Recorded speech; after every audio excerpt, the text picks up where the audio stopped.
So Sophie Cunningham is a key player for the Indiana Fever. She was the best role player in the WNBA for a period of time during last season.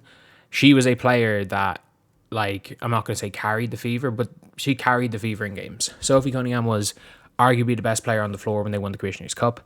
She was the only player who showed up when they faced the Mercury in the game when the Mercury killed them. But like, she literally, it was like she would put the team on her back by herself.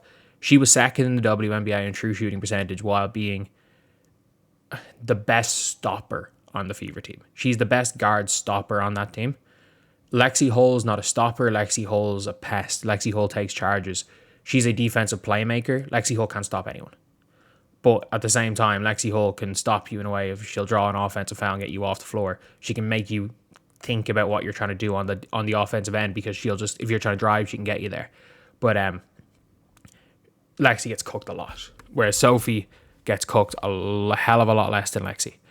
And I think Sophie Cunningham's going to be a starter next season.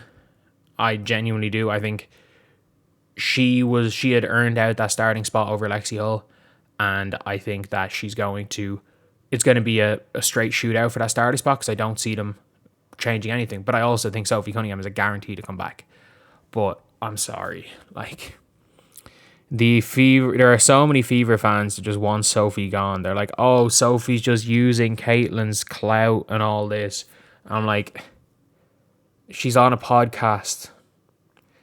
People ask about Caitlin Clark. She's Caitlin Clark's teammate. It's like saying Kate Martin's using Caitlin Clark for clout whenever she answers a question about Caitlin Clark. Like, I don't care. I don't care. Like, I'm sorry, if the Indiana Fever are able to recruit a whole team of perfect fits that are elite role players, but the caveat is they want to use Caitlin Clark for clout, I don't care. I don't actually care. Like, I don't care if somebody has tweeted hate tweets against Caitlin Clark the whole time, as long as they're a perfect fit and when they like the Fever organization. Which is ironic, because we've seen, like, Natasha Howard, obviously some of the stuff that her wife has said about Caitlin Clark prior to this season, and obviously that kind of stopped because Natasha Howard ended up being a great vet. Some of the stuff Sid Colson tweeted, heck, even what Sid Colson tweeted about Monica Zanano, she was obviously an elite vet. Sophie Cunningham, and people are like, oh, she only came to Indiana for the clout. Fuck's sake, lads, she got traded. She got traded to the Fever. She got traded. And it's one of those things where you can see from all, like, this is just, again, a hunch that I have, but you can pretty much tell from what happened with, from, like, her podcast clips by just listening to them, that she would not have left the Mercury. Like, not that she wouldn't have left. Like, they were happy to let her go because they were trying to completely move in a new direction. So she came in 2019. Bonner was there in her rookie year. But she played, her vets were Taurasi, Brittany Griner, those type of players. Like, they were the vets for her. And she was their kind of young player. She's a freaking Taurasi protege, like, nowhere near as good, but, like, she played under Taurasi. And then there's no way she's not playing in Phoenix if Taurasi gave it one more year. And just like there's no way Brittany Griner goes to Atlanta if Taurasi was giving it one more year. They would have ran it back for another year with Copper. And honestly, they might have, maybe they would have ran it back with, what's her name, with Alyssa Thomas, but they wouldn't have made all these trades. And also, the Fever gave up the pick that became Sanaya Rivers for Sophie Cunningham. Like, they invested a lot in her. And not only did they invest a lot in Sophie Cunningham more than made up for it. That is as much of an example as a win-win trade as I've seen. Like, the Dallas Wings, in that section of the Satu trade, like, it was this weird mad trade, but let's just say a hypothetical on what teams got. The Wings gave up, obviously the Wings had given up Satu, but they got other stuff as well. But in that section, the Wings received Nalissa Smith. The Mercury were able to get Satu and gave up Sophie.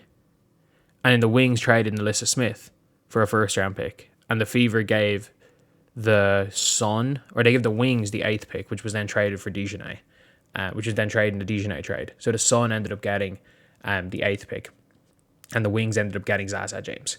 So basically, Indiana get Sophie Cunningham, the Wings get Zaza James, Diamond Miller, and